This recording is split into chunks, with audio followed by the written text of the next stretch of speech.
Sir, you have sharing rights also after the introduction. You can share your screen.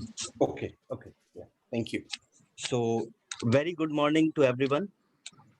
Hope you have enjoyed all the sessions yesterday. And let me take the opportunity to introduce our today's speaker, Mr. Rohit Dhand. Mr. Rohit is a customer centric and Azure certified architect working as a lead solution architect, assistant director at EY. He has almost 22 years of working experience. He has a very strong experience and zeal for developing line of business applications in retail, finance, insurance, and health sector domains using full stack technologies like React, Node.js, ASP.NET, Microsoft Azure, and many more. He is experienced in delivering solutions for the organizations of all size on cloud and on premises. His meticulous efforts lead to establishment of venture-backed US-based provided technology support to the startup ideas emerging from Watson School of Business, MIT, Stanford, and many more. He have received award many prestigious awards like Best IT Innovation in Higher Education at India 3.0, IT Innovation Award provided by the NASCOM and CNBC TV 18. His experience also include planning and designing hybrid database solutions on Microsoft Azure and on premises model for various clients. With this, hand it over to you, sir. Thank you. Thank you, Arujit. Yeah. Hello. A very good morning to everyone from Vancouver, Canada. It's a great morning, I think so, in India, and it's almost a good night time for me. But still, thanks for the whole team for having me and giving me this opportunity to have this session. Let me share my screen and we can then go from there. Please let me know when you guys can see my screen. Yes, sir. Yes, sir, we can see. Okay. So the session, as already mentioned, is primarily on the serverless architecture or serverless compute, we call it. And I think so this is one of the major buzzword, which probably every computer science or other people, like if you know about a little bit of an IT or something, you would be hearing about this word very, very often. And when you talk about serverless compute or serverless architecture, it's entirely a different game altogether. And I wanted to take this opportunity to present this, what exactly serverless architecture is all about, how does it fit into different use cases, what are the services that are available, and like how as a layman, in fact, like we can really use a serverless architecture to really make our things very easier. Like, okay, if I want to launch a website, I don't have to set up a server or software or a capex cost or anything. I can use this cloud computing concept and start it from there. I've kept this session probably in two modes. One is kind of a little bit of a presentation where I'll actually delve on the concepts, why this buzzword is important and what are the use cases. And the second one is I've kept some time to actually demonstrate how you can, like anybody who doesn't even have much of a knowledge about IT can just go on and exactly use this serverless architecture on Microsoft Azure. I think so. Ankur has already gave a brief about me, but just a bit about me. I'm working with Ernst and Young as an assistant director into the client technology solution architecture team. Last like the COVID time, I cleared so many certifications. I was free and I got those expert certifications or cloud computing certifications from Azure to AWS, the most major players in the market. And I normally help those companies or clients in strategizing their design solutions or creating blueprints and helping the companies to move on to the cloud, migrate applications or data, or even suggest the best practices, what they can really do. This is one of on the left hand side, if you see, this is a channel for me. This is on YouTube. You can subscribe it. I normally try to post some videos, some hands-on. where people can learn about new things or something which is very, very intriguing. People really want to search about it. And these are my, on the right hand side, you can see about the LinkedIn or my blog, or you can send me an email on Gmail. My last name and first name, that's what it is all about me. I normally tend to reply, but even if it takes a couple of days, but yes, I definitely tend to reply back. So one more thing, if you have any questions or anything, please let me know there and then only. I'll be happy to answer all your queries or questions, because sometimes you keep it in mind and you forget till the end. So I just want to keep that stuff going around. I don't want you to keep your questions till the end. Yes, of course, we have a session for the question and answers, but if you have anything, please stop me and I'll be happy to answer your question. Sir, in that So, case, we have done one provision, because sometimes what happened, the people forget to switch off their mic at okay, that time or okay, mute themselves. yeah, So for sure, that, they can write on chat box, okay, or on chat box, whatever they will write. If required, then I will inform you regarding that, and I will okay, ask the okay, question on okay. their behalf. That's, thank you, thank you, thank you. Really appreciate that. So that was a bit about me, and this is what I normally do, because I design solutions for various clients ranging from premises to on cloud, help companies to migrate their ERPs or applications to cloud, help companies to prepare their, even I'm working on certain big data strategies by using Azure Data Spark, data factories, or Azure SQL, like a platform as a service model. That's what I normally do. And I suggest the best practices for migrations of the new applications, or for hybrid architecture, like something on premise and something on cloud also. These are the list of all the technologies that normally I tend to work on. I have been a Microsoft technologist for my whole lifetime. So if you see, it's more likely on the Microsoft stuff.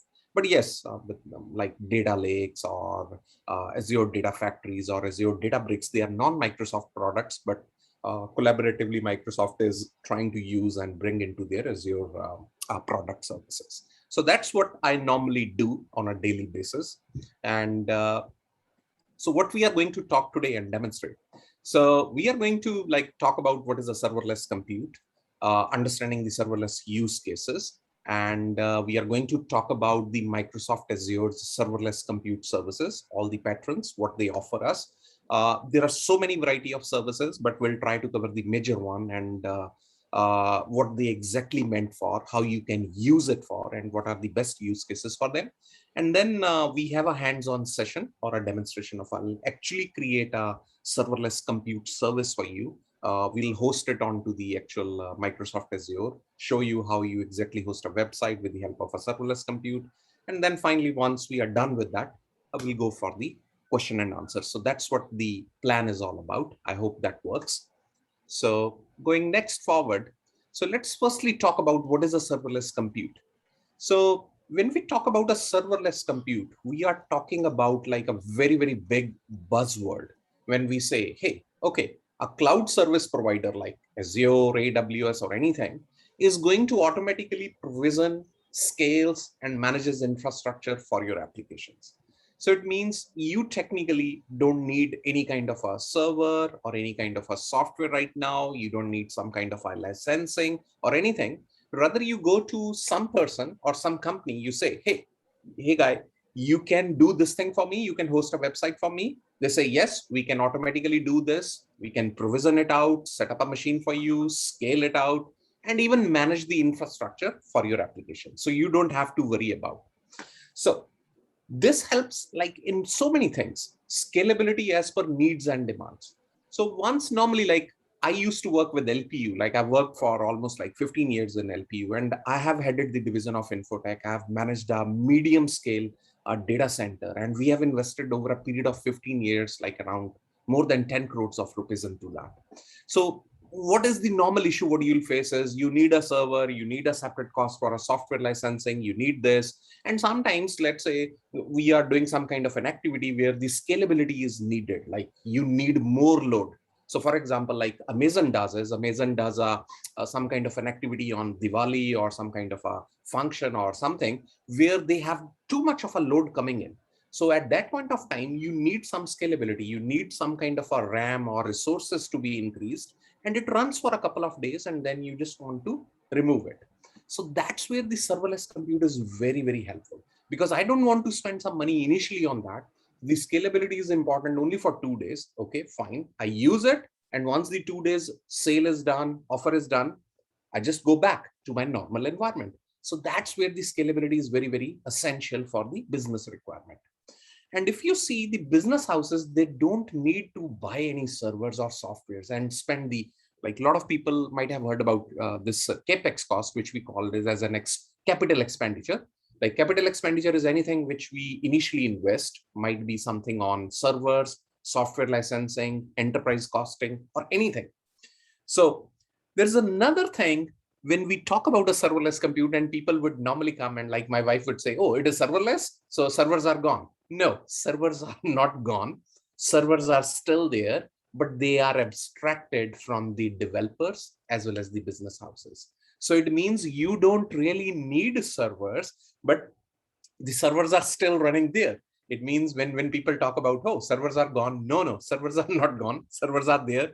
They are abstracted, and they're abstracted for certain, I think so, the best possible use cases. Because as a developer, I don't need to worry about whether my application is going to run on server 1 or server 2.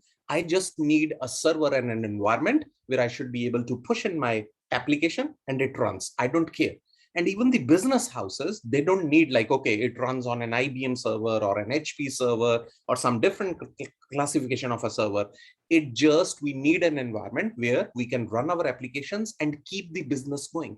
Because you see, if a startup is there, if the business houses are there, they are very, very essential and they are very, very important. They want is their continuity of the business. They can't like stop because the IT is not working or the server is down.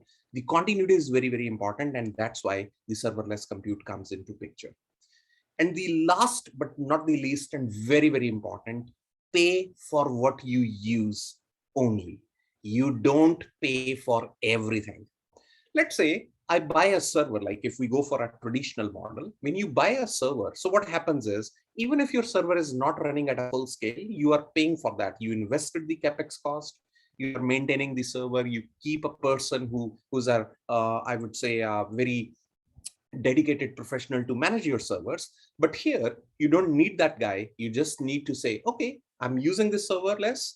I just pay for what I use. I don't have to invest the initial cost. So it helps me saving the capex cost. But yes, there is some kind of a cost involved in different kinds of services. But definitely, and on overall, we say whatever we are going to pay is only for what we use. So that definitely is a win-win for the cloud providers also, as well as the business houses also.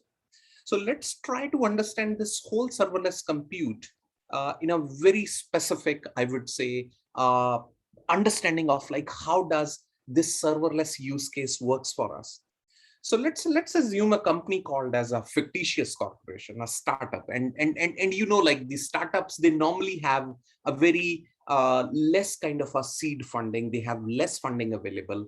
So in that case, if they want to have an IT setup being run, they want to have two kinds of like environments which they can choose for. One is your traditional data center environment, in which we have the initial investment on the servers, softwares, maintenance and running cost would be there. You need a skilled personnel required for maintenance or even for the upgradation. You are going to have a depreciation cost on that, and you would have a scalability issues. So let's say you want to run some kind of a specific, let's say a registration of courses or certain things. That's what you can do. And probably you would be able to use it. If you want to like put in more RAM, you would need to buy RAM, add on to it. So it would have a scalability issue. And once the registration of courses is done, students are not interested, the server is again coming to back to the same category. So this is the traditional model which a startup can go in for. But what happens if they choose for a serverless compute? So if you see on the right-hand side, no initial investment, no maintenance of the server. I'm not exactly maintaining a server because it is abstracted somewhere on the cloud. Somebody is managing for us, and no depreciation. Of course, I'm not bought it. I've not paid for any kind of a capex cost. So there is going to be no kind of a depreciation for me. And then scalability on demand. I want that it should automatically scale. I want for 5 days, the CPU should be pushed up, the RAM should be pushed up. Yes, it would automatically be pushed up. And if after 5 days I want all these scalability to go down, yes, it can automatically go down. That's the beauty of the serverless compute. So it means if I want the flexibility, whatever I want, hardware wise, software wise, I can immediately do it. And there are so many parameters to define this scalability. For example, you want that if the processor utilization goes beyond 50%, a new server should be added. Yes, it is automatically added. And if you want when the processor capability goes beyond, let's say below 10%, the second server should be gone. Okay, it is automatically removed. So you are charged only for what you are used, not exactly for everything. I just want to make sure that there is in a chat. Yes. So is our data safe when you're using serverless compute? Yes, it is. I'll try to answer that question. It is definitely safe, and it's a very important question, a very pertinent question. The reason for that is the data becomes is the first thing is, okay, I want my data. My clients normally say, Rohit, we need a solution that should save our data only in the Canadian region because of the, let's say, government regulations or rules or anything. So that's one thing. We can definitely do that. The second thing, how does the data is safe? So when you say safe, there are two kinds of principles which we can do. One is when the data actually is in transit, it is actually like compressed or like actually encoded. So you can't read it, you can't maneuver it. There are like methods to encode the data like public key infrastructures or whatever you use. That's one thing. And secondly, when the data is there on the servers, it is also called as data at rest security. So data at rest means when the data is actually lying on the server, when you are not doing in that, it is not in transit, it is also secured. You can secure it with your own keys. You can use the keys provided by Microsoft or by any server provider. So 100% at different levels, your data is definitely secure. In transit, in data at rest, that's one of the important terms we normally use.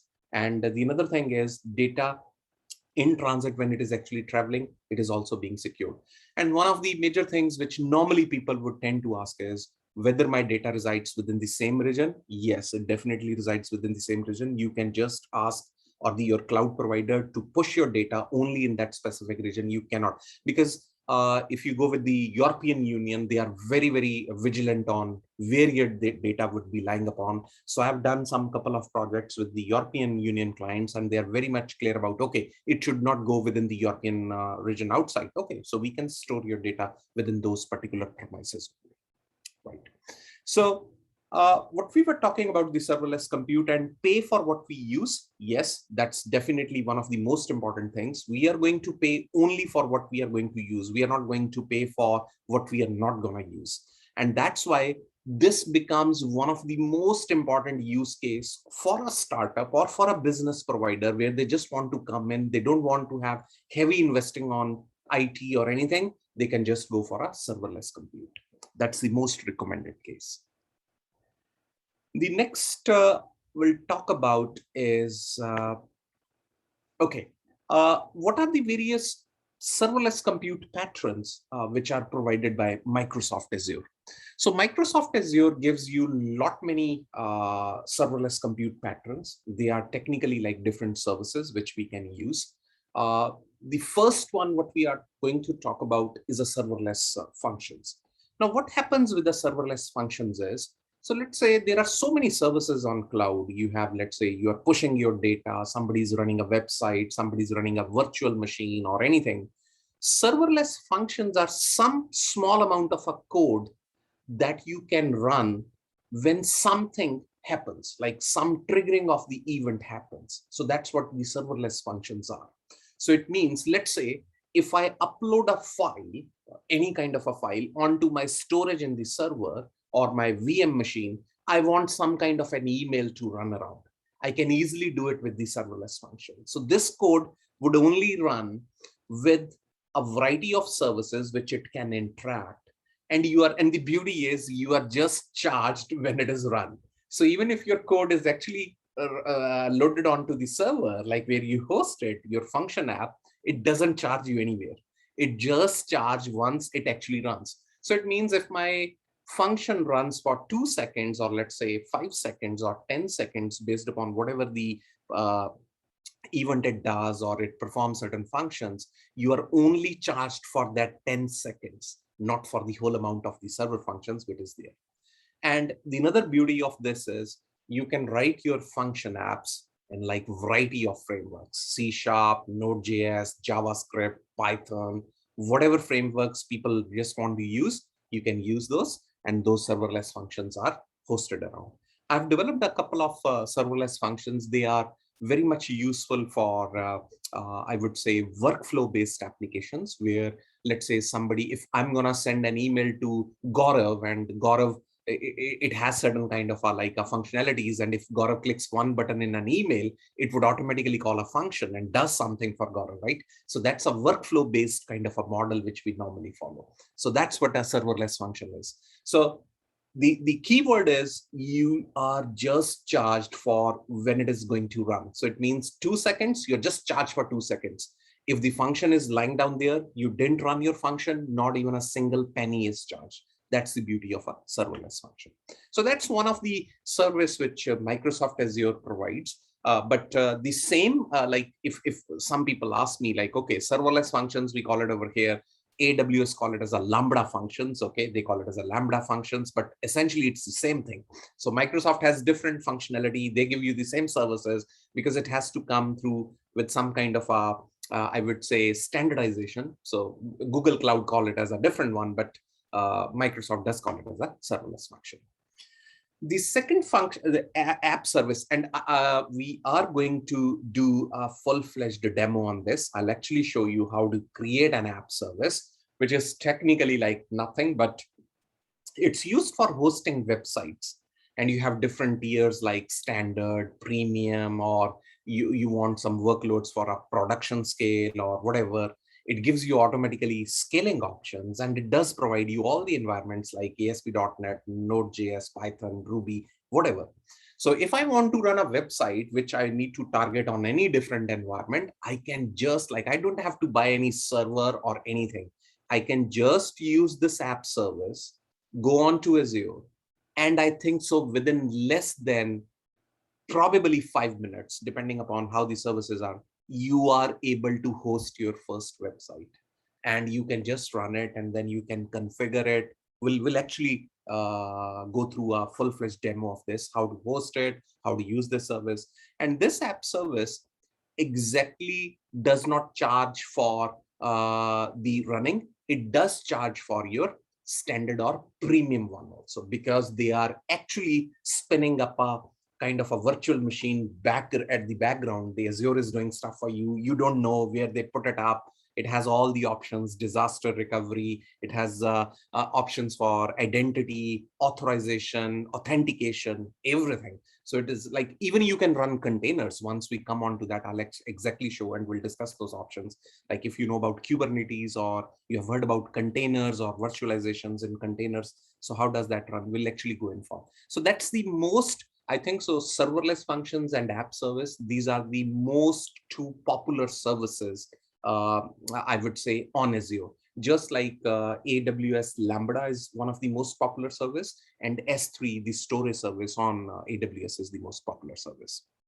So moving forward, let's talk about two more services, very, very important. So the another one is called as the API management. So this is technically used for hosting APIs, web APIs, where your backend is actually serving you some kind of a data to your front end applications. You might have written in React, Angular, or whatever. This API management can provide you all the identity services for authorization and authentication, and it can scale automatically. Every serverless function can, like serverless service, can scale automatically. And they are fully managed services. When I say fully managed services, it means they manage everything for you. No hardware, no software, nothing, patching, everything from A to Z, everything is managed by the cloud service provider. You just need to concentrate on the development, and everything is done for you. API management, I've done a big project for a shipping company, TK, in Vancouver, Canada. It's a billion-dollar company over here. They have lot many ships that travel in the Asia Pacific, like Pacific zone. And they are actually like having those receivers with the GPS installed, and their data can be captured. And then like you can actually like see where the ship is in the real time, like data is being done through the APIs. But I actually did this project, one of the most successful projects. I've done it in Vancouver for the last 5 years. So that's where we actually use the Azure's API cloud management. It is fully scalable. Like if you push more load, it automatically scales. You don't need to worry about that. Kubernetes services, which is also known as AKS, Azure Kubernetes Services, is one of the another serverless for running Kubernetes cluster service. You can run your Kubernetes services cluster on Linux as well as on Windows, whatever like you feel like. Developers can run their containers. I think so majority of you might be knowing about containers and Dockers. You might have heard about. That's like the key thing right now. People like if even if you know this word, people would say, okay, I'll hire you because you know this. If you know right now like AKS or containers, anything, you give me the resume, I can hire you in EY. Like these are the so much happening things right now in the market, like in terms of development and the next, I would say the model structure or microservices based architecture going forward. And they're highly scalable and available. You like they can, it runs on pods technically. I'm not going much in details about Kubernetes. It will take another session on Kubernetes to actually like go on to that. But it is like a like different small amount of pods which you can run. You can scale like 3 nodes, 4 nodes, 7 nodes, or 100 nodes, fully managed. You don't even know like which service is running. Very much suitable for microservices based of our environment. If you know the microservices environment, where you can like scale your services, different patterns can be there. Or you might have heard about the onion architecture or anything. So this is one of the best suited service. So normally it is actually a service from Google. They actually developed this Kubernetes service model. They actually hosted Google services are hosted in Azure Kubernetes, but Microsoft actually implemented the Kubernetes services as a fully managed Kubernetes cluster services, and they call it as an AKS, Azure Kubernetes Services. And it is fully compatible with all your Docker containers, your Docker registries, or whatever. So you can fully work with that. So this is one of the another services that's like a serverless. You're just paying for what you're exactly using. And there are two more, like I would say, very, very important stuff. One is the logic apps. If you guys have heard about, I would say, probably the SharePoint or anything, SharePoint structure and workflows, everything is moving on to logic apps. Microsoft is heavily investing onto this. It's a fully managed managed service, and it's used for workflow orchestrations. So if I remember, I'll give you one a very basic example. Let's say you might have a system where there is a workflow orchestration for expense reimbursement. So let's say if I'm doing an expense on behalf of Sharda University and I need to get it reimbursed, I put up some kind of a form, and then it goes to, let's say, Gaurav is my boss and he receives that. And Gaurav can immediately like sanction it, or he can send a comment and send it back to me. It's a like kind of a workflow that can be easily done. And the beauty is I can see at any point of time, okay, where my application is, where it has gone or not, and how it has been done, whether I've received certain kind of a comments on that, I need to take an action, or my application has moved on to a new stage. The other thing which I wanted to let you know is that Canadian immigration system, when I applied, it was not there, but now Canadian immigration system, as well as the American, if you are an American permanent resident and you want to apply for American citizenship, the whole application process is done through this logic apps. They actually like use this whole process workflow orchestration at the background. So you can see where your application is, who has commented on that application or not, which step it is, and how many steps it would take to go through the final stage. So that's and it's a very like logic apps is a complete drag and drop model with the capabilities. low code approach, which we call it as a Microsoft's Power Platform. Low code means you just drag and drop certain things and attach them, and it is all done. So that's your logic apps, which is also, and it is also based upon a run model. So it means if you are running on something, it would only do when it is actually run. You don't have to pay for hosting any logic app. So you just pay for when the logic app actually runs. So it can connect to a variety of services. I have used logic apps. Almost every service I've used in one or the other project. But Data Factory is something which I'm using right now in one of the projects for a client of EY. And this is like a huge orchestration tool for designing data movements and from one place to another. Like I can do a simple data movement from an Excel to a SQL server or an Oracle server. I can do a data movement from a big data, or I can do a data movement from a streaming service. I can do it from Azure HD Insight Hadoop structure, or Azure Databricks, or even Azure SQL database. Now, if you see, a lot of people would ask me, what is the difference between a Hadoop and a Azure Databricks? Actually, the Databricks is the same company, the people who actually came from the Hadoop, and Databricks is the model which they actually brought in the in-memory databases. Like, it improves your performance like vastly. So if you have in-memory, because in-memory means everything is loaded in your RAM or anything, and you can just like process your data in like seconds and everything. So that's what Data Factory is used for. Let me check out with the chat. Okay. No question yet, sir. I have dropped a message. Okay. Yeah, that's fine. Right. So that's what I normally use. The Data Factory is one of the major components which I'm using right now. And it is one of, I think so, every single company or an organization, they are looking out for primarily 3 or 4 major things which people are investing. I'm not sure whether Sharda University has certain courses, but I would recommend these courses should be there. Big data, AI, and ML, machine learning. Every single organization is investing heavily. And I think so, majority of the jobs which I'm seeing over here, if I was saying Dockers and containers, yes, one of them. Big data is the next key thing. People are investing, companies are investing heavily on big data, on business insights, data lakes, on Databricks, AI, machine learning, like how you have a lot of data, how the customer is going to behave. So that's actually like going to work for you. So this is one of the another key things I would exactly like would suggest you. I'm not sure how your course curriculum, but so I was we actually have already started collaboration with AWS and Alibaba also in okay. regarding That's very nice. cloud related courses. That's Every very type nice. of technology is provided by cloud. We are teaching all these things deeply. Yep.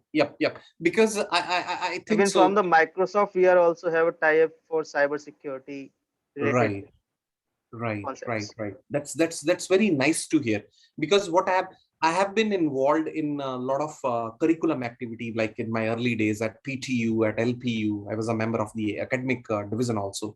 So I know like where the pain points are, which industry people are like tend to look out for, and they're like now there are jobs like people are not becoming software engineers. Mind it. People are not interested in software engineers. People are interested in getting jobs which are entirely different.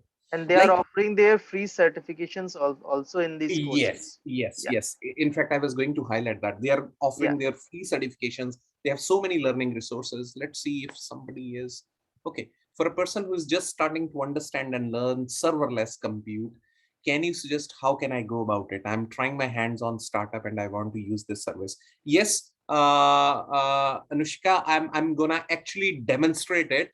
So once I demonstrate, you would actually come to know how easy it is to establish our first serverless component onto that. But even then, once I'll demonstrate, I'll let you know a few other resources which you can really use about it.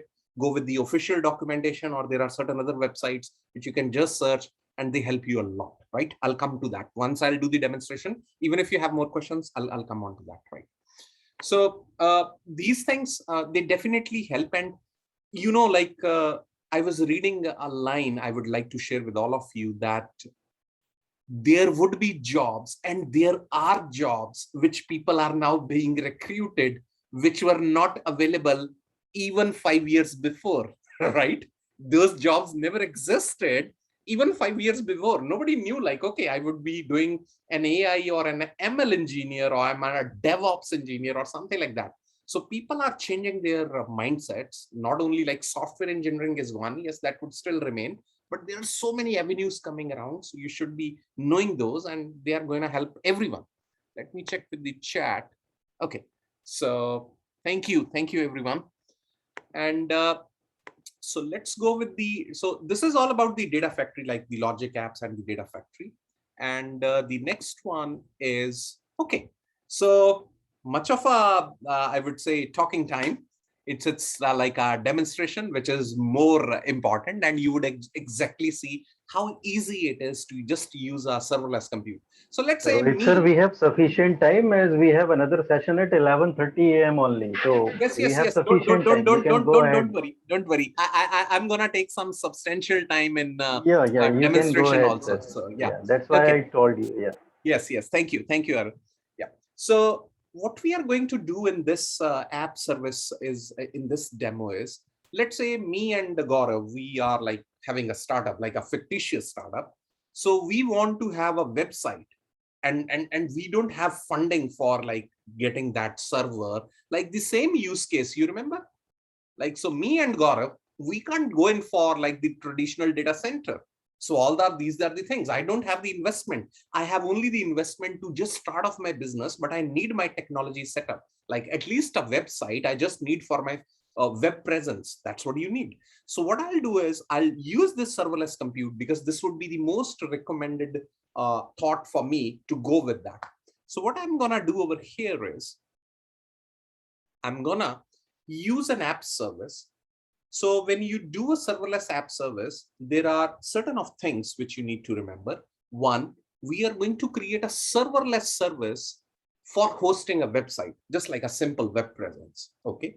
And we would be needing an app service plan.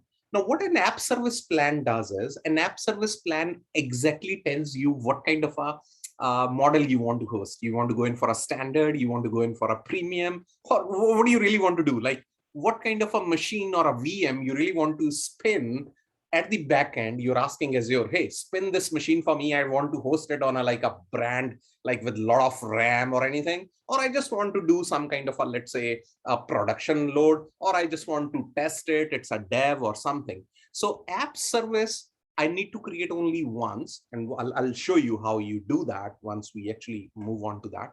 And then the other thing is, once the app service is done, the beauty is you can host more than 100 websites onto that same app service.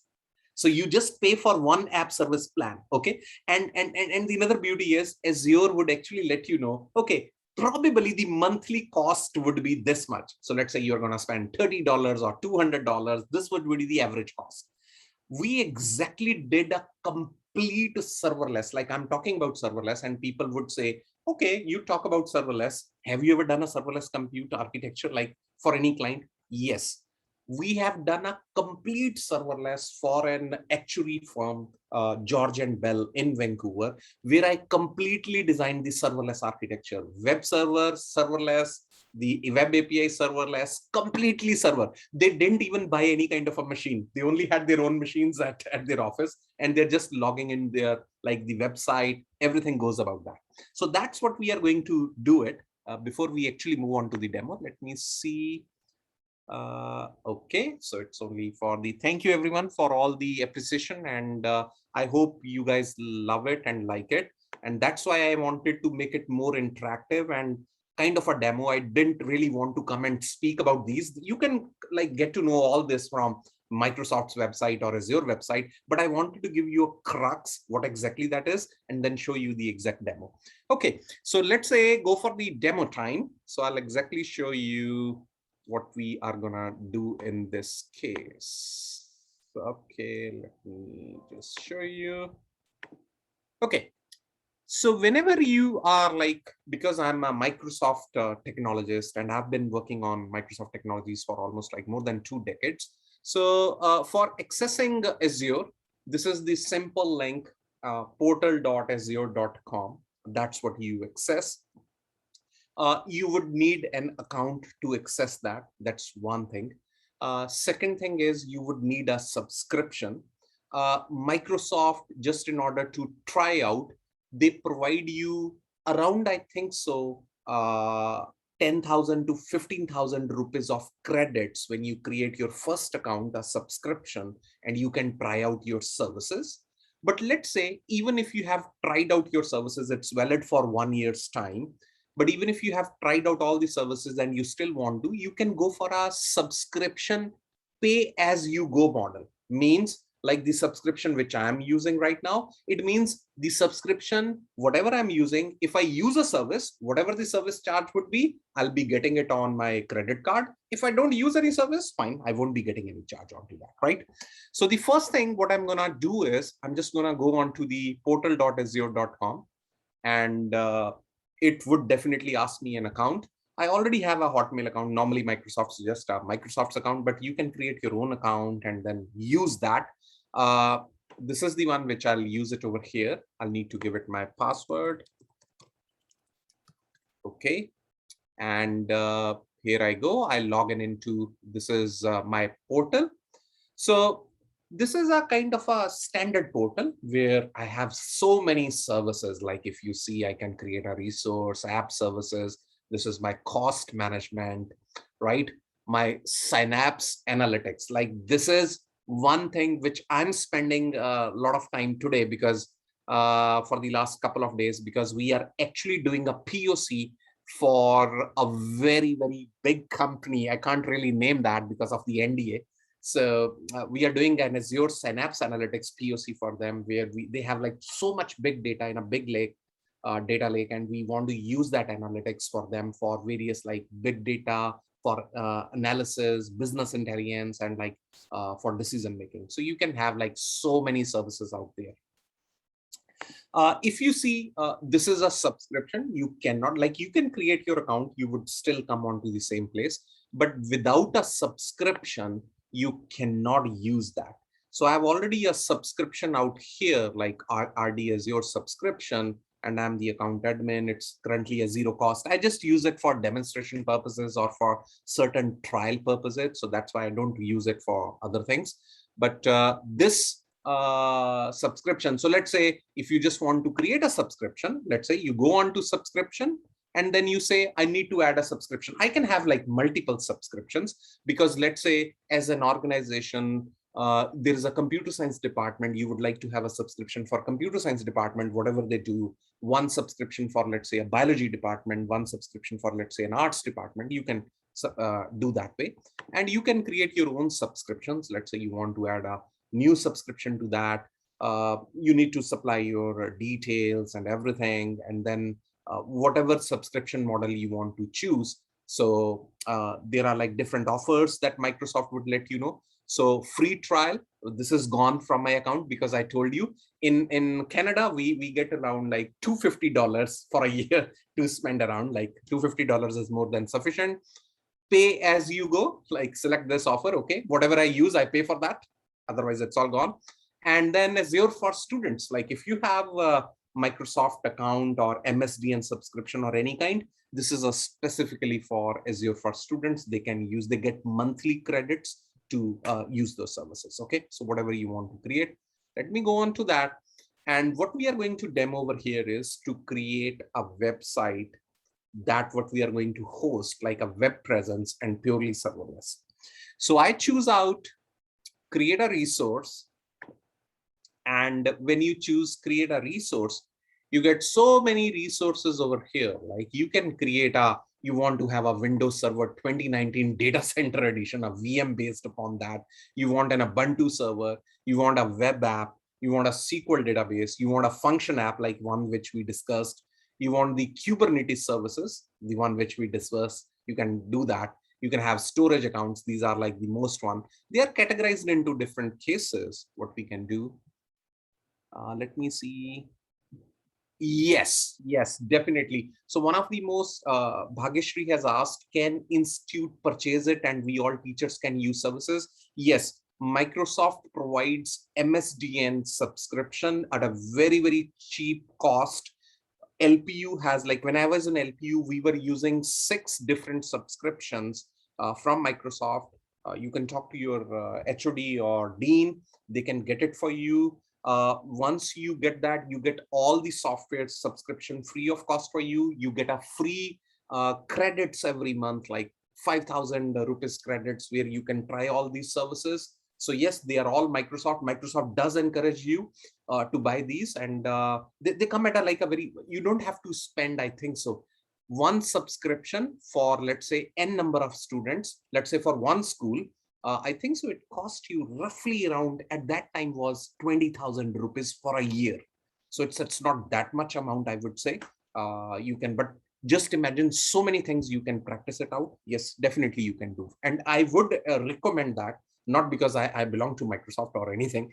I'm not the sales guy, but definitely it is going to help the institute or the university or school or all the students and even the faculties also, right?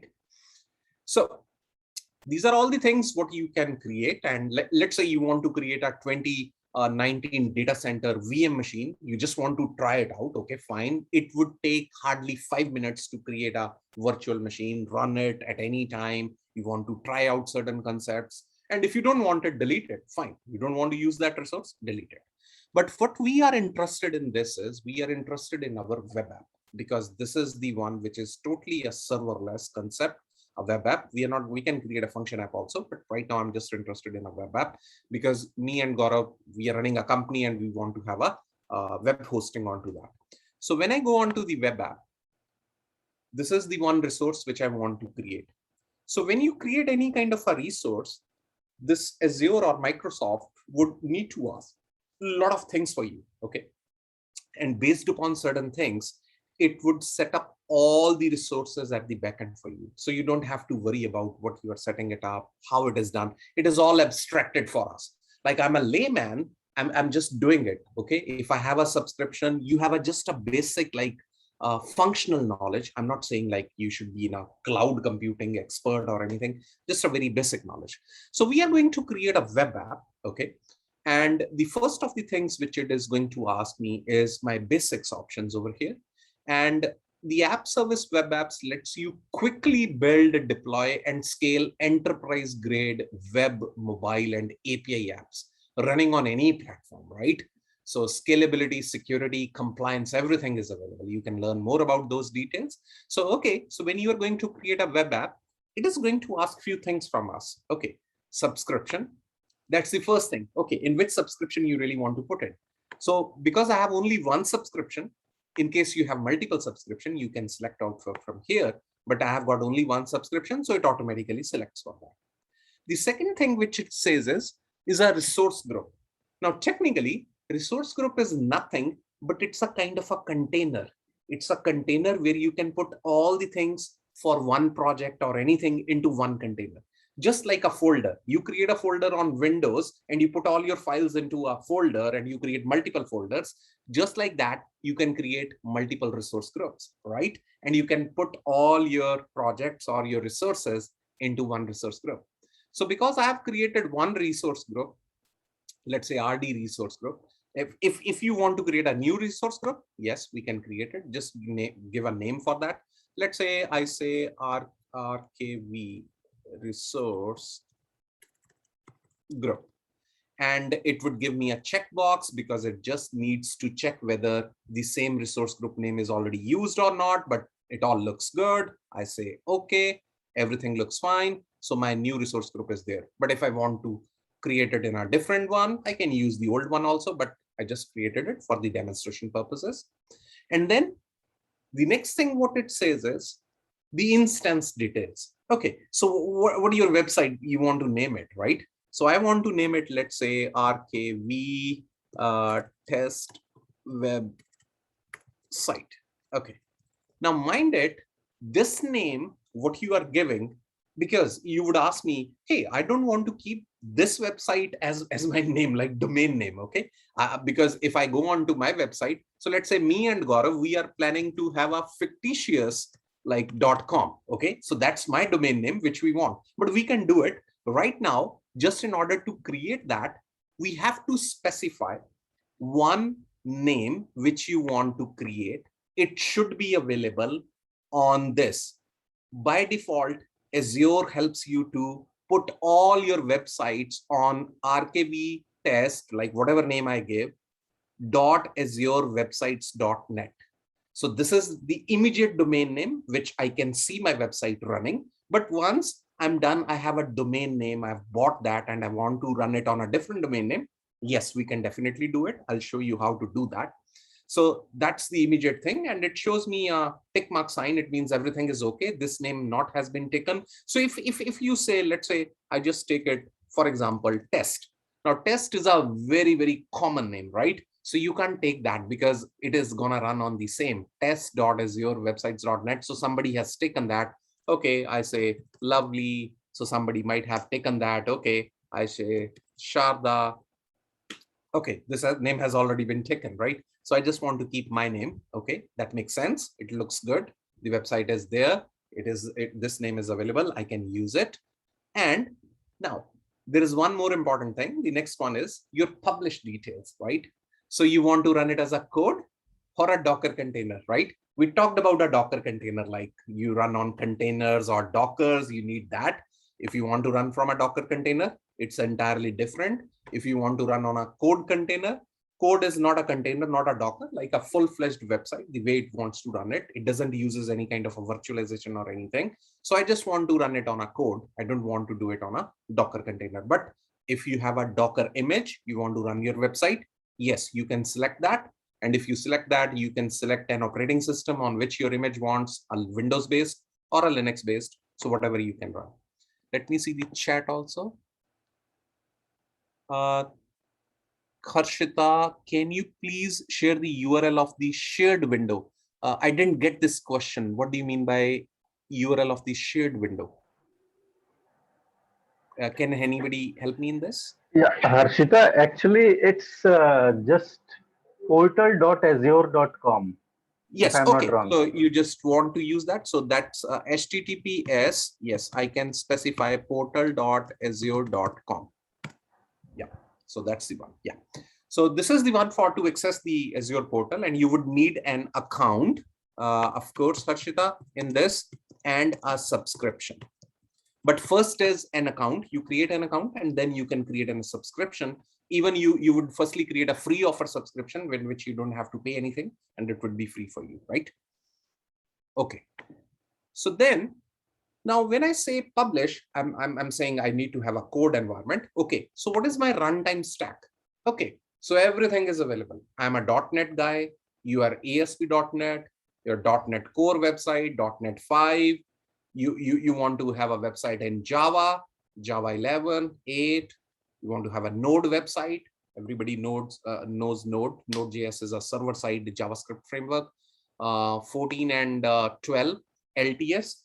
If you don't know LTS means the long-term support. It's a long-term support means this particular version would be supported by the organization for a specific period of time, like 4 years or 5 years. So for example, if you see right now, if you go in for .NET 6, there is no, I would say, an LTS available for that because it is only an early access. But .NET Core 3.1 and 2.1, they have an LTS support.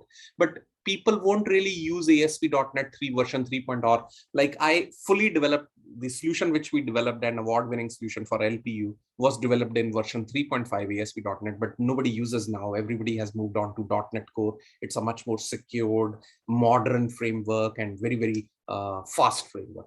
So then you have another choice, Node. If you don't want, you want a PHP 7.4, 7.3. You don't want, okay, you choose Python 3.8, 3.7, 3.6. These are the versions. And then finally, you have a Ruby version also. So even if you see, like we are talking about a Microsoft framework, but still it's a Microsoft Azure and cloud computing, but they still support everyone. Like Microsoft is totally a changed game altogether. Microsoft is supporting everything. And even like if you go to AWS or as Google, they are even supporting Microsoft SQL Server, right? Which you could never imagine like Microsoft SQL Server would be available on these platforms. But so let's say we just want to go in for a .NET Core 3.1 LTS. Okay, that's the environment. You want to run it on Linux or you want to run it on Windows. So that's what you really want. I want to run it on a Windows environment. Okay. So now the next thing is very important. So that's normally a question. Okay, where do you want this machine or like this environment, serverless environment to be hosted in? So which region you want? So there are so many regions available like Australia, Canada, East Asia, Korea, North Europe, South India. So these are technically all the like places, data centers, which Microsoft has in different regions, right? So if people want, okay, I do want to host it in Canada or let's say West US or something. Yes, you can do that. There is a like a small thing sometimes which comes up. All the services of Azure may not be available in every region. So that's what we have to remember. There are certain services which are available only in specific regions, might be because of the general availability or they are still making it available in the future times. So that's what it was, right? So let's say I just want to host it in, let's say very close to me. I say Canada, okay, Central, right? So Canada Central, that's where my region would be.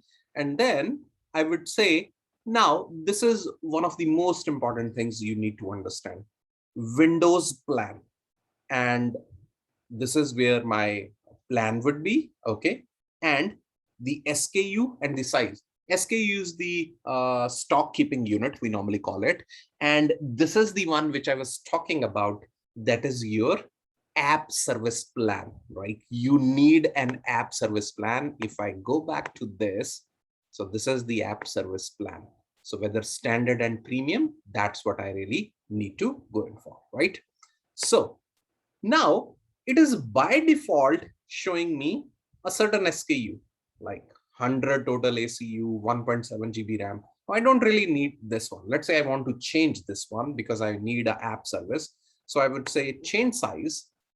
And you have certain kind of, I would say, your spec pickers.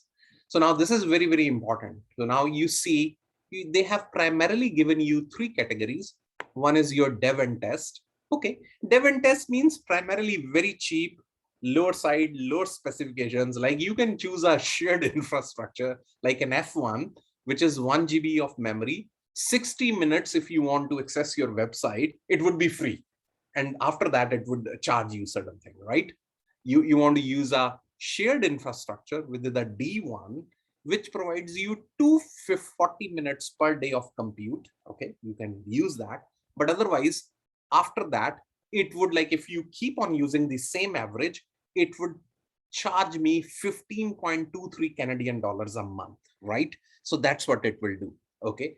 And then you have a B1, which has certain, so otherwise, like it's an A series compute equivalent and 100 total ACUs. So it is not like this is an shared infrastructure. This is not a shared infrastructure. So shared infrastructure means you might be hosting your website within a VM where multiple websites are already hosted, right? So you're using some shared infrastructure. Okay. Let me see the chat. Using this setup of website while configuring API of different micros. Sir, do we have any advantages of using this setup of website? Anurag, this web app is entirely a different game altogether. When we use configuring API of microservices, then technically we are putting up a, what do you call as AKS cluster first. And once we put up an AKS cluster, then we host those services individually into that. So you won't use this web services like this web app for an microservices environment, because you would be needing so much disaster recovery, automatically scaling. You want to make your system resilient, right? They should automatically recover in case of any failure. So you won't need that. Yes, you would definitely need a middleware in case of a microservices. Like you would need some kind of an NGX or a web app or some kind of a express or anything. You would definitely need a middleware in microservices. But in over here, because it is a web API, So you don't need to, it is a serverless, you don't need to configure it. It is automatically configured for you. So that's what I was saying. It is abstracted. I don't care. I don't worry. I just need a serverless and it would be done for me. Okay, is there any advantage of hosting web app outside India? No, not a specific one, I would say. You can host your website inside India also, because Microsoft is investing probably all over the world to go for that. So there's no specific advantage for that. Rather, there can be a disadvantage because if there is a mandatory requirement from government of India, like your data or website should be hosted in India, you need to select that region only, right? So that would be the other way around. Okay. So if you go on to the, so see, the dev and test, okay, let me see. Okay, you're most welcome. And your dev and test is something which is like recommending pricing tiers and everything. So if you don't want a dev and test, you say, okay, I need a full-fledged, like a production grade website. Go on to the production. You have everything available out here. Recommended pricing tier. So this is like this much. So they have categorized, if you see, they have categorized these into numbers like S1 series, P1 V2, P1 V3, P2 V3, P2 V2 with like 7 GB of RAM with something, this. Let me check. If use cases to have AI based application, then which one is better? AWS, GCP and Azure. Okay, so the simple answer is, when you choose, this is from Dr. Kamal. Dr. Kamal, this is very difficult to answer. Personally, if I'm being biased, I would say Azure. Okay, I'm a Microsoft technologist, so I'll go with Azure. But this question, I would answer it in this way: if you want to buy a car, which car you would buy? You would think about multiple parameters, like you want to see the cost, you want to see the mileage, you want to see whether it's a diesel, you want to see the servicing options, you would see multiple things. So I would say AWS, GCP or Azure, they are almost similar, like all competitors. AWS is the no doubt the leader for cloud. GCP is the third runner, and Azure is like the second one. Azure is the most, I would say, growing product in terms of revenue for Microsoft, and it is giving a stiff competition to AWS. So I would say all three are good. It's just like whatever you have invested, what kind of a structure you really want to go in for, you're good with AWS. But I have seen like, this is only an opinion. It has nothing to do, but I was reading one article that a lot of retail providers, I'm talking about retail providers. Sneharsh, I'll come to your question. Let me answer that. There's so many retail providers, they were not going in for AWS. That's what an article came in, like US I was reading about. And the reason for that is the retailers, they don't want to share their data with an Amazon, because Amazon is also a retailer, right? It's a big retailer. So they don't want to share their data. So retailers, they went in for GCP or they went in for, I would say, Azure. So that was one of the reasons, but there can be multiple choices, whatever you really want to go in for. And yes, Sneharsh, we can definitely transfer our data from physical data center to Microsoft's. You have different options. They have like data sync utility. They have a device, like a full-fledged device that you can send. You can ask Microsoft to send to you. It's a full-fledged device that is data is encrypted. You send that device back. It can like hold terabytes or petabytes of data, and they can do the transfer for you.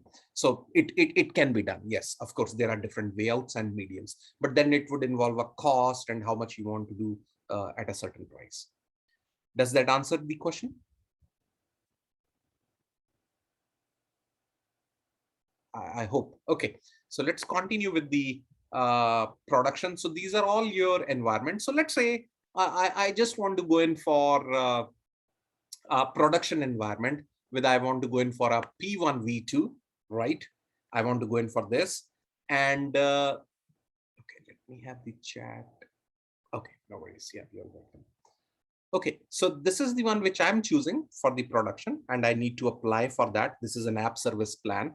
And if you see you're isolated, you can also use an isolated one. So isolated means you purely want to control so many things, like you want to have a private access, you want to have a specified memory, storage, and so many other things, and a traffic manager. But right now, it's beyond the scope of this session. We can't really go into that. Let's go with the production one. And I choose this one, let's say, and I say apply. So these are all the included features in this: auto scales, staging slots, daily backups, traffic manager, custom domains, everything. And Azure compute units, your dedicated compute units, how much you want to use with a 3.5 GB of memory, and it's a DV2 series compute equivalent. And this is the estimated cost which I'll get. Okay, never mind. I'll say fine, apply. Okay, so I've applied that particular stuff for here, and you can see this is the one which is done over here. And I can again change the size or whatever I want to do.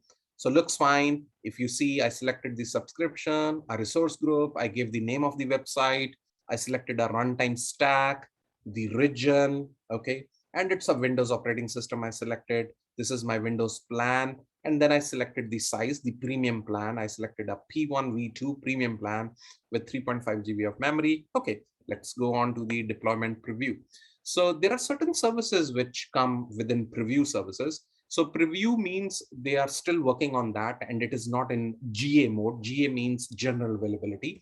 So preview means like I can use, so if you're using a control versioning system like GitHub or Azure DevOps or anything, you can use that to enable it. Like you can use your GitHub account, your organization, your repository, and your branch to actually link that code and directly use the DevOps to push that code to your website, right? So that's the beauty of it. But if you don't want to use it and use it at a later state, you can still do that. But if you want to do it right now, you can just enable it. But right now, this is a deployment preview, but you can use the Azure DevOps, which can be used over here to deploy your website. And the next thing, okay, I move on to the monitoring. So monitoring is something which I'm saying, it says, hey, do you want to have the application insights? Now, what application insight means, it can tell you a lot of information about your application. Okay, whether your application is performing fine, there are some pain points, what are the errors or some logs or anything for your website. I can just enable my application website, insights, and it is by default situated within the same region. So it does involve a little cost onto this, but this helps you in a lot of other cases, logging, checking your errors or anything, what is happening with your website. And then finally, your tags. So now tags is one of the most important feature. So tags is because there is a cost involved to it. You'll get some cost. So tags, you say, okay, this is for School of Computer Science, right? Value is computer science. Okay. So this is the one which has 3 resources are selected on this. All this are going to be cost onto that. So now why I'm doing this tags is because at the end of the month, when you get the billing option, so you can actually see, okay, which services like were actually used by these tags. Okay. So you can then actually see those tags and then, okay, like $20 were used by a School of Computer Science and you want to like bifurcate your billings or anything. So these tags are very, very important. And yes, once you are finally done, so yes, next review and create. So this is what it says. Okay, I'm gonna do this thing for you. This is what you have chosen. It all looks good. Are we done with it? Yes, I do want to create it. Now, when I push this create button, what exactly happens is, of course, you remember this slide. I go back to that slide. I said, this is servers are gone. No, they are not gone. Servers are still there, right? So what Microsoft is going to do, or Azure is going to do, it is going to create a server for you, spin up a machine for you somewhere, right? And we don't know, but it is going to do everything for you. Machine, operating system, your software, everything, whatever is being needed, middlewares, everything is being configured for you. So once I do a create, boom, it is done. And it is going to, it has submitted the deployment. So it started deploying some resources for me. I'm not worried. I'm not spending anything right now. My CapEx cost is gone. Me and Gaurav, we are very happy because we have not spent anything on the costing of licensing or anything on server hardware. So this is being deployed. It takes a while, like a minute or so. So we'll just wait for that. By the time we can have some questions or anything you want to have, I can take those. So yeah, I think so. The deployment is yes. So it's pretty fast for me. So deployment is all done. So go to my resource. So if I go to my resource, so you can see over here, this is my RKV test website, which I created. Okay. So I can stop the website. I can restart my website. I can delete it. I can refresh that, right? And even if you see, this is my website's URL, right? Okay. And this is the app service plan, which I used. And this is my subscription. So there's so many options. Does it use any tags? Yes, it used some tags. School CS, like this is what tags we used. And here you see so many options available for me. So one of the things, yes, you remember, we don't want this thing. You remember that? In the overview, we said the website name would be this one, HTTPS RKV test website, this one, but I want a different domain name. Okay, so you just go on to the left hand side, custom domains. Okay, so you specify your custom domain over here, right? So you can buy a new app service domain. Okay, this is my app service domain, and you can buy it over here. So see, you can buy it over here, or even if you have bought it from somewhere else, let's say GoDaddy or anything, you can just link it over here. That's all. You want your application insights, you can do it over here. Okay, see all those, it is all enabled. So .NET Core, Node.js, instrument of your application. So once your website is starting, so it is hitting, so we can do that. Let's see the chat. Okay, can we scale it afterwards in terms of resources? Yes, that's the beauty of serverless. If you can't scale it, then it is a traditional data center. So how you can scale it? So even if you're on your left hand side, so see, scale up and scale out. So when I say scale up, so what I am saying is there are two things. So scale up means, oh, I'm not happy with this one, 3.5 GB. I want now 32 GB of memory, right? So I can scale up easily. Just click this, apply it, boom, it is done. No need of separate buying memory or anything. You just scale down or scale up, whatever you want. You can change your this one. And scale out app service, this is something very different.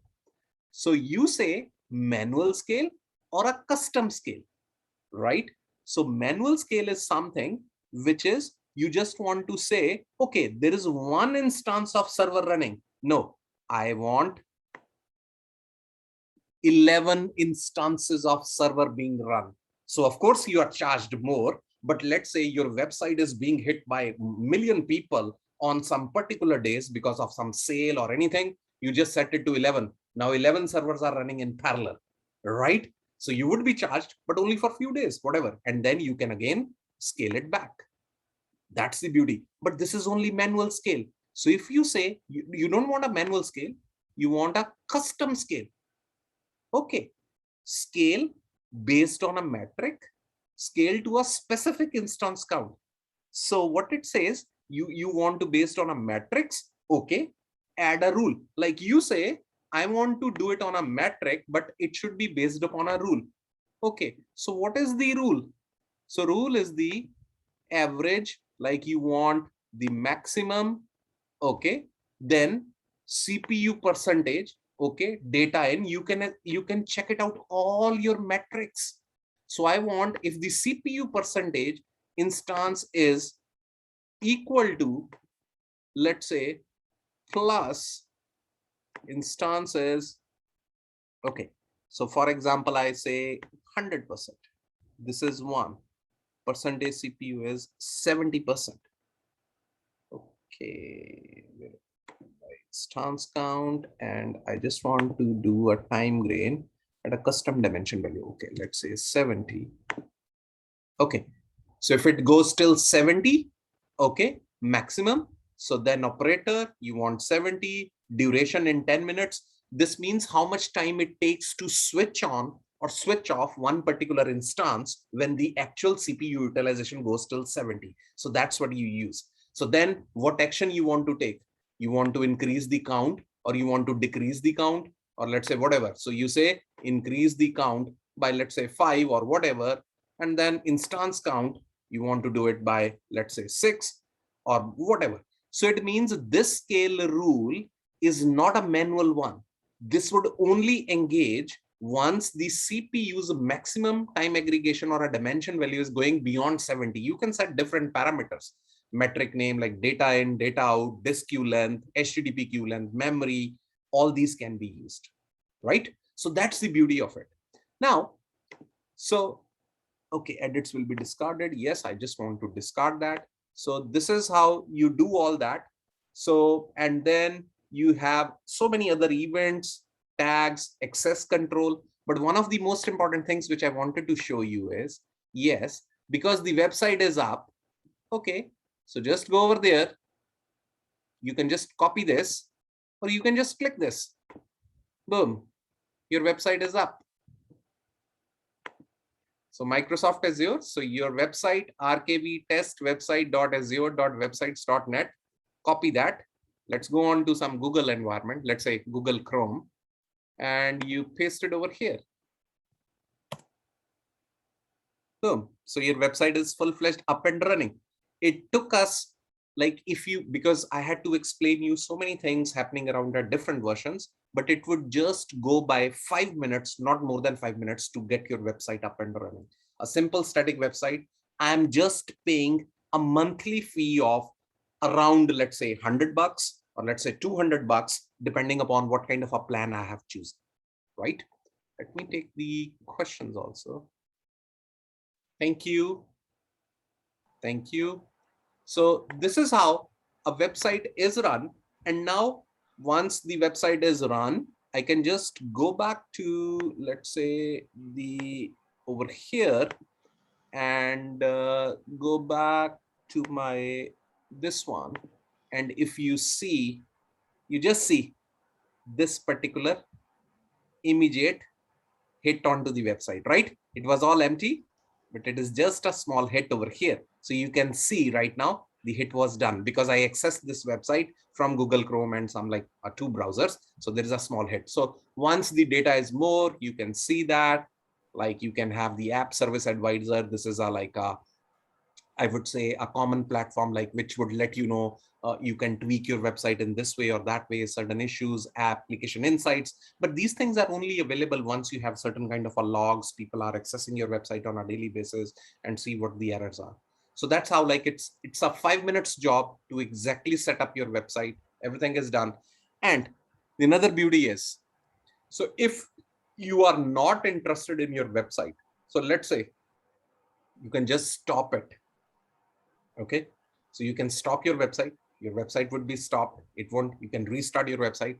You say, I just want to delete my website. I don't want it. Okay, delete it. It would ask you for a confirmation. You really want to delete that, and then all the resources with that, because every website would be associated with a app service plan. So it would say this would also be deleted. Do you really want to delete that, or you want to keep your app service plan? So like Azure is intelligent enough to do so. Okay. Okay. Thank you, Dr. Nikhil, Lily, for all your appreciation. Okay. So that's how you can just, like, within a minute's time, do this. Easily done. Everything is ready and you're good to go, right? Anything, any questions or anything? I hope you guys liked it.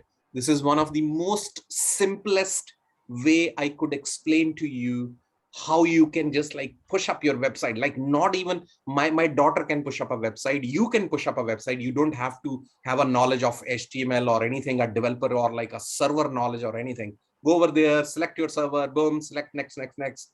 Server is done, serverless compute. We are not managing anything. Now, the beauty is, whatever you're doing over here. So technically, I told you this website, like RKV test website and everything, this is actually running on a like a VM machine. Azure actually runs a VM machine at the background. So you say, okay, if they're running a background machine for us, how they are going to do this stuff for us? So they are going to do this stuff for you, like patch management, operating system upgradation, everything they would do. Azure would do it. You don't have to worry about it. And you don't have to, and they give you 99.9% time, like uptime. Otherwise, they give you the credits back. Like if they charge you extra, they'll give you the credit back. So that's the beauty of that. Let's check the website. Okay, so we'll upload. Okay, that's the YouTube channel of university. Okay, so coming back to my last one slide, which I wanted to touch base. So it's not a slide. So that's like what, because this is the most important thing. Questions are definitely granted. Answers may or may not be granted in life, right? Okay, so we have questions, a lot of questions. In case you have any questions, any queries, anything, this is my detail also, like I shared with you. You have over here, you can check me on LinkedIn, you can check me on, send an email or my YouTube channel or anywhere. Any questions or any queries you have, please feel free. Thank you, Harshita. Thank you, Dr. Rajashekharan. All that I can see are the appreciation messages in the chat window now. Now we have received the question, sir. What are the Yes, challenges so in cloud security? Yeah. yes, so this is a very, very important question. And I think so the major like question which I get when we talk to clients, and people would normally ask, okay, what about the security? So the simplest answer is, okay, I'll try to answer this question with an analogy, and I'll give you one example. When I was working with LPU, Dr. Vijay Gupta, who is now working with you guys, he was the vice chancellor, and I was reporting to him. And he asked one day, Rohit, our systems, whatever we have, data center systems, how much secured they are? So I answered in a very simple way, sir, they are as secured as Microsoft or Google systems are, and they are as vulnerable as Microsoft or Google systems they are, right? So if Microsoft and Google systems can be hacked, my systems can also be hacked. Why? Because we are also using the same kind of a stuff or same kind of a services or same kind of security mechanisms which they are using. So when we say what is the security of the cloud, if you are using, like, if you, the first thing, like a lot of people even do ask me, what about privacy? Like when you are on internet, forget about your privacy. Everyone is using everything, like everyone can see you, what you are doing. You just search for one thing on Google, you would start getting ads. Do you know, like Google, even in incognito mode, which is like you cannot be, they are not tracking you, you search for any product, you will start getting those ads. They are like, there is no term called as a privacy on internet.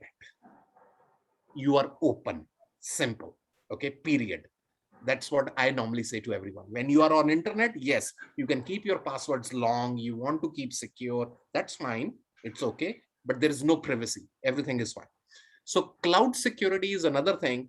You have all the security mechanisms, private keys, public keys, encryption at rest, encryption in transit, everything. But yes, these services, these are all Microsoft, the beautiful services, the best systems they have. If they can be hackable, yes.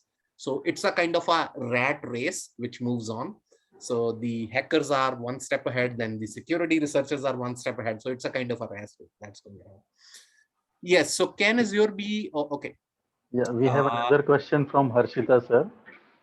So Yes. So for deployment of machine learning models, how Azure would help? yes, very, very important question. And I would say Azure machine learning has a complete deployment model, like a DevOps model. I like, you really want to actually see, you can send me an email, I can send you the screenshot. You firstly need to get your data, then you get your model trained, then the trained model is exactly loaded on some kind of a server on a compute, FPGAs or anything, and then you actually set up the deadline or like the pipeline to exactly research your data. Yes, it is a full-fledged model. You can send, I can send you that complete details. You can send me an email, I can send you that. So And hope can Harshita Azure it be? answers. Yeah, yeah. Harshita, I hope it answers your query, so you can directly write to Mr. Rohit Yes, I can so that he definitely. In can fact, send. I gave a presentation for hosting that. I can send you those details also on your email. So we have another question from Anushika Agrawal, sir. Sure. She want to ask, do we really need to be a cloud expert to be using these services? So I think you have already answered this question through your Not demonstration exactly. also. Not exactly. You just need some basic information. Yes, if you want to design a solution like I do, I need to be a cloud expert. You need so many of things. But if you just want to spin up a VM machine, or let's say a serverless compute or anything, just do it in 5 minutes. Click, click, click, basic information, boom, you're done. You don't need the whole details or very, very minute details for that. No, I would say no. So we have another question, sir. Can Azure be used for hosting and application development? Of course, that's what I did for that. I showed you the whole stuff. The website, which we did, was a .NET Core 3.1. Yes, why not? You can host it like a Node application, a Python application, a Ruby application, whatever. In fact, I was, in case if I was in LPU today, I would have moved, like when I left LPU in 2015, I was actually planning to move certain services to Azure. So now, like if I was an LPU, I would have moved so many services to Azure. Nowadays, all the clients are moving on to Azure. Everybody wants to move on to cloud and utilize it. And okay, so what specialization is required to understand Docker containers? So Docker containers, Monica, you need a specific, like I would say, operating system internals, how operating system works, networking internals, I would say, and then the virtualization principles. So these are the three things which you would be going in for that. And what are the, okay, let me just enlarge that. Okay, which specialization is required? Okay, that's answered. What are the opportunities for doing MS in Canada, as my student is planning next year? There are so many opportunities in Canada. Canada is right now booming with IT, with tech, everything, and especially with big data, AI, ML, anything. These are the most important, I would say, the suggestions, the researchers domains. Yes. Yeah. And suggest textbooks. Bhagyashri, I would say, yes, I used to read textbooks. Everything is available on Google now. Just go on Google, just search on, if you really want to be like learn for that, everything is available. Videos are available. YouTube is full of that. Information is like, there is a, I would say, an explosion of information available. Right now, you can't even check it out, which one is there. But if you really want to do some cloud information, you can just go for this site. This is a paid site. They do certain courses free also. They have a free tier, but this is one of the good sites to give yourself a start on cloud or concepts, Azure, AWS. This is specifically for clouding. And I can develop an application for university system on Azure. Why not? You just need a proper planning and architecture structure for going in for university management system on Azure. I would say this is the one, if I just not mistaken, just give me a second. I don't have this one, but this is what we built, though I'm sorry, I cannot use this, though it was my brainchild. But these are all the systems that we built for LPU, and you can, like, almost 1 million people use these systems on a daily basis. This was my brainchild, my baby, though my username passwords are blocked now. I can't use them. But that's how it works. And this is how, what I received an award also for from NASCOM for building these 3 applications like major. Now they have so many applications, which I'm pretty happy with that. But yep, that's how. So you can like host this whole application onto Azure or GCP or AWS. Yes, whatever. It's so easy. You don't need to spin up any servers or infrastructure, or like we set it up a full-fledged data center. You don't need that. It would be easy to go. So there was one question, sir, in between. What would be your most important 3 suggestions for the researchers in the domain of AI and ML, sir? For research. For research, those who are pursuing their PhD, or those who are doing research in the domain of AI and ML, and they want to use this Microsoft Azure platform, what would be your 3 important suggestions to those guys? I would suggest to you machine learning is one of them, with the like training of the models, because machine learning is totally, whatever experience I have, it's totally based upon training of the models. And training of the models is done on certain kind of an algorithms, right? So if you don't have certain algorithms or certain specific things in place, you can't really train your models. Without training of the models, you cannot predict also. Machine learning cannot do anything, right? So that is the one big thing which you can do. The another thing is, I would suggest you, a lot of people spending time on cognitive services, right? Where they are going in for speech or anything, you can just go in for. Like we actually did a project for a company where they had so many bills, and we used the GCP platform to actually read from the bill and push it into a database. Everything, you just scan the bill, push an image of that, and it reads from the image, gets everything, the API vision, and does everything. So cognitive services, and specifically the machine learning, like algorithms or anything, if you have something on that, that would be the big, I would say, the research topics that I would try to go in for. Because these are the key things. People are investing money and time into this. And if you have those algorithms and everything, why not? If you come up with something crazy or something very out of the box, people would love to go for. So there was one more question in between from Miss Monica Gogna. Yep. She wants to know what specialization is required to understand Docker container. No, there is no like specialization. I would say you don't need a specialization for Dockers and containers. You would just need, I would say, like, what is the purpose of or meaning of, I would say, meaning of Dockers, and then Dockers registry. These are the important terms, and Dockers with microservices. That's what you need to understand.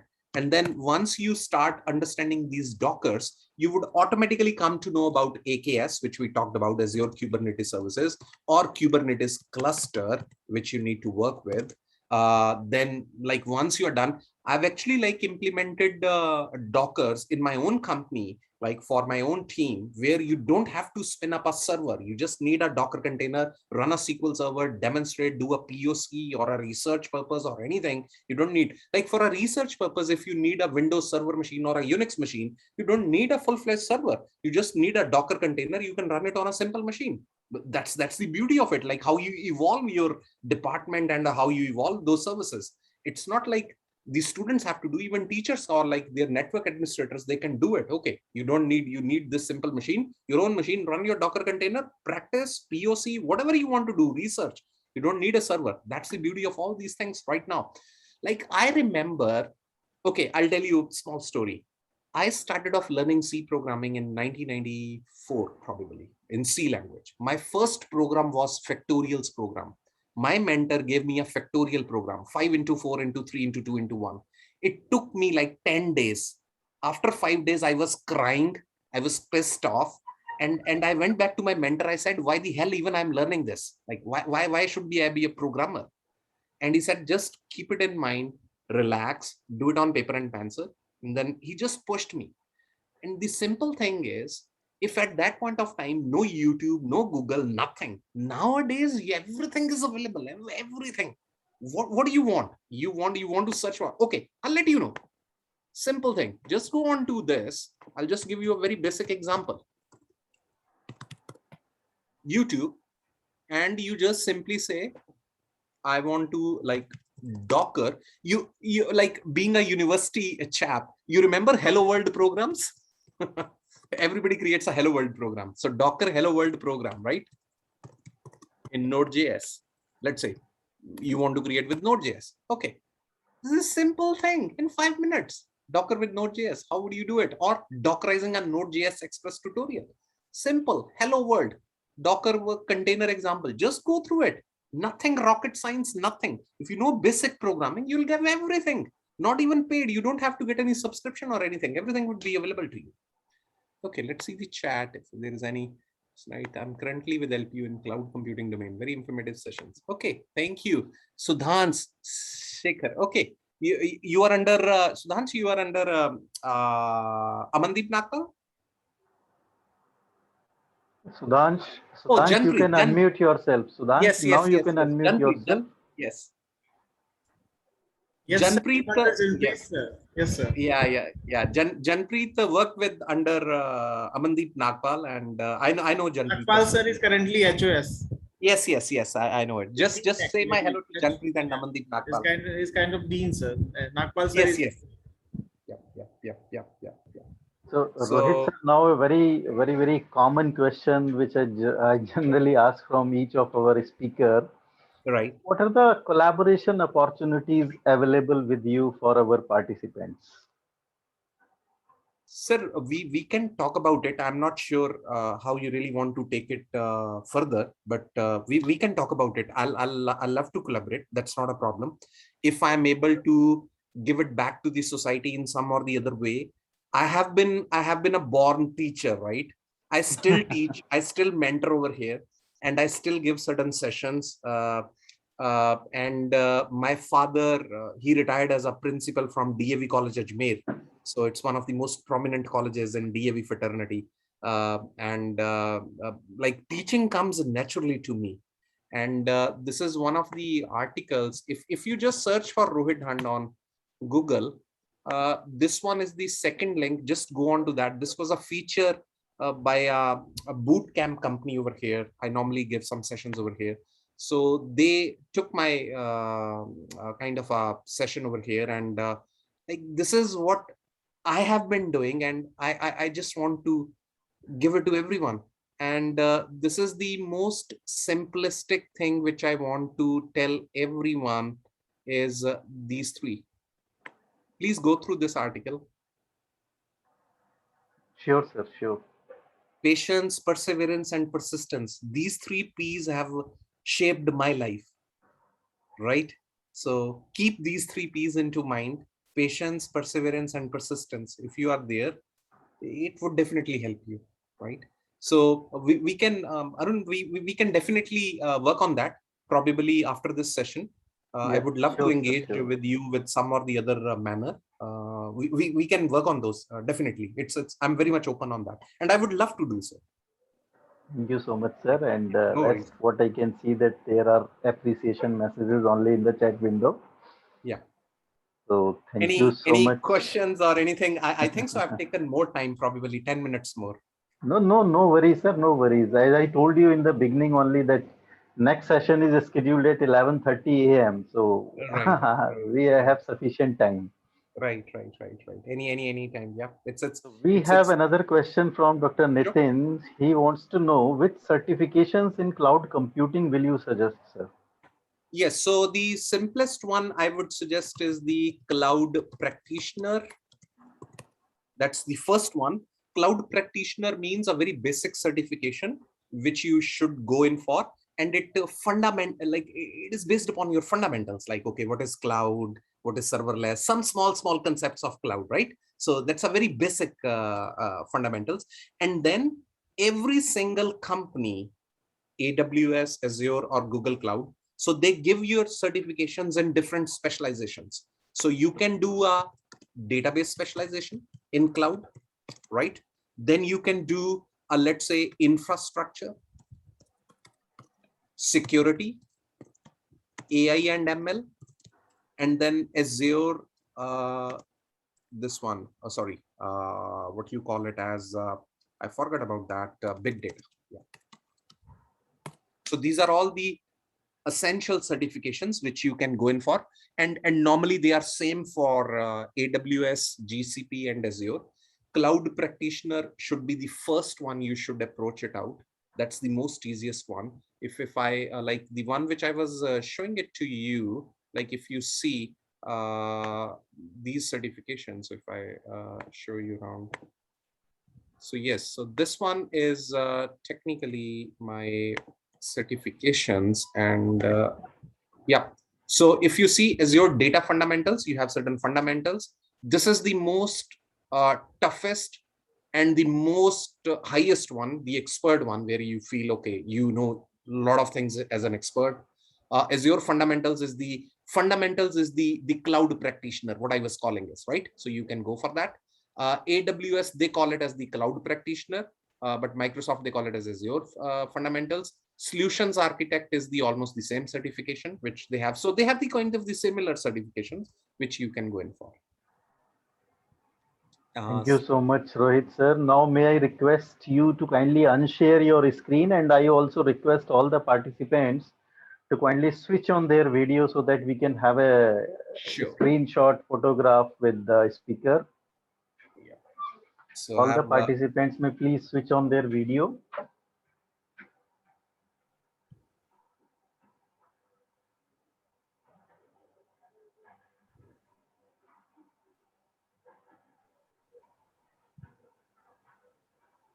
So Dr. Gaurav, can I request you to kindly take a screenshot?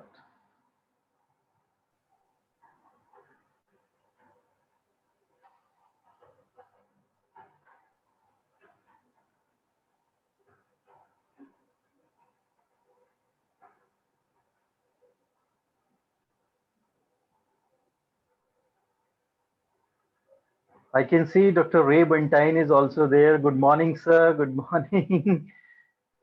He'll be delivering his lecture today in the afternoon session. His lecture is scheduled at 2:30 p.m. IST, and I think it will be 7 p.m. in Australia at that point of time. Thank you very much, sir. Thank you very much for joining us in the morning session also.